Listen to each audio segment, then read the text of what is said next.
লন্ডনের এই বড় রথযাত্রাটা অনুষ্ঠিত করা হয় ইসকনের দ্বারা।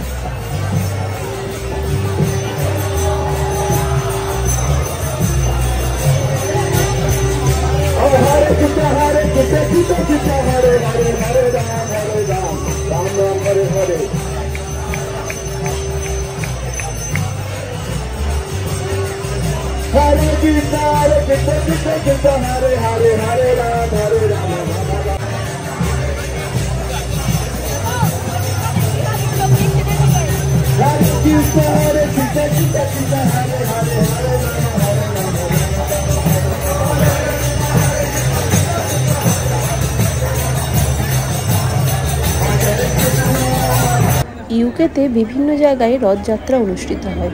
লন্ডনের রথযাত্রাটা বড়ভাবেই অনুষ্ঠিত হয়। 2025-এর 20শে জুলাই রবিবার এই রথযাত্রাটা আয়োজন করা হয়েছিল। হাইড পার্কের কর্নার থেকে এই যাত্রা শুরু হয়। যাত্রা ঘুরতে ঘুরতে যায় পার্ক লেন, পিকাডেলি, হে মার্কেট আর সব শেষে এই ট্রাফালগার স্কোয়ারে এসে পৌঁছায়।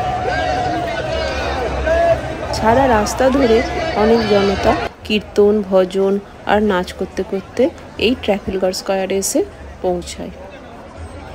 তারপর এই ট্রাফালগার স্কোয়ারে ফুল, ভোগ, প্রসাদ বিতরণ করা হয়। তবে সবই বিনামূল্যে, সবাই পেতে পারে এই ভোগ আর প্রসাদ। 12টা থেকে 5টা পর্যন্ত এই অনুষ্ঠান চলতে থাকে। এই ট্রাফালগার স্কোয়ারে চলতে থাকে 5টা পর্যন্ত নাচ, গান, সংকীর্তন, ভজন আর নিরামিষ ভোগ প্রসাদও বিতরণ করা হয় এই ট্রাফালগার স্কোয়ারে। লন্ডনের রথযাত্রা শুরু হয়েছিল 1969 খ্রিস্টাব্দে ইসকন থেকে। শুরুতে 8 জন ভক্তবৃন্দ অনুপ্রাণিত হয়েছিল শ্রীলা প্রভুপাদ দ্বারা। তার কৃষ্ণ চেতনা ছড়িয়ে দিয়েছিল এই পাশ্চাত্যের বুকে। সারা পৃথিবী জুড়ে বিভিন্ন জায়গায় ইসকনের এই রথযাত্রা অনুষ্ঠিত হয়। রথযাত্রা ভগবানের প্রতি ভালোবাসা জানাবার উৎসব।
এই উৎসবটা বিশালভাবে বছর ধরে বেড়ে চলছে।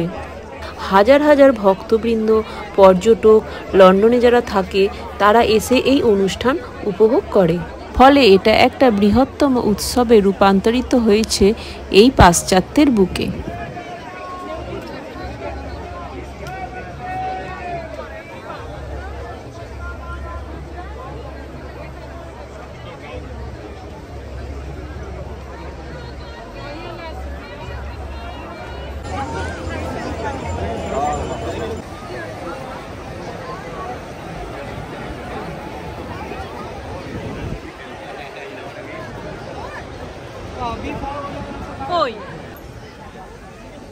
এখানে বিশাল লম্বা লাইন পড়েছে ভোগ প্রসাদ গ্রহণ করার জন্য।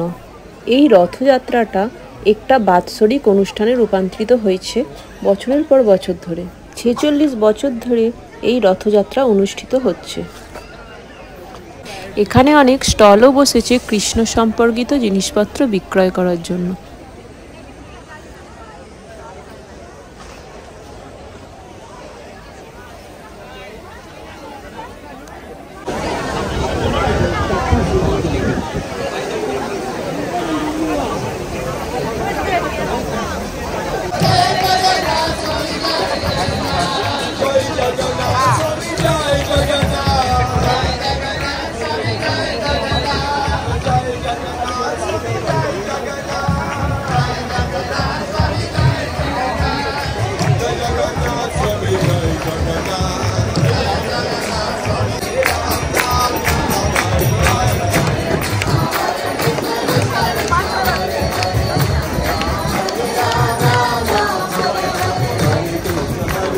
দেখতে